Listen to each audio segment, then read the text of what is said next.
இந்த ராசியில் சந்திரன் என்ற கிரகம் நீசம் அடைகிறது. அதனால் இவர்களுக்குள் சந்திரன் மதி மனோகாரகன். அந்த மைண்ட் லெவல்ல கொஞ்சம் குழப்பங்கள், மூடு ஸ்விங்ஸ் அதிகமாக இருக்கும் அப்படின்னு எல்லாருமே சொல்வது உண்டு. ஆனால் இந்த விருச்சிகத்தை பொறுத்தவரை சந்திரன் என்பவர் பாதகாதிபதியாக வருகிறார். எனவே சந்திரன் விருச்சிகத்தில் நீசம் அப்படின்னா இங்கு கெட்டவன் கெடுகிறான் அப்படிங்கிறது அர்த்தம்.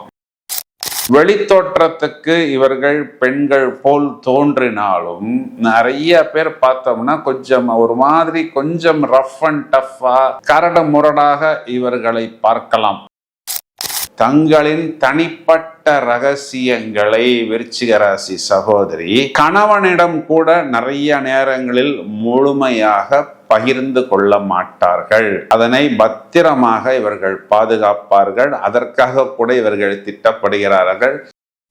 இப்போ எனக்குன்னு ஒரு புருஷன் பெரிய சப்போர்ட் இல்லைன்னா கூட பரவாயில்ல, அட்லீஸ்ட் என் குழந்தைக்காவது ஒரு அப்பா இருக்கட்டும்.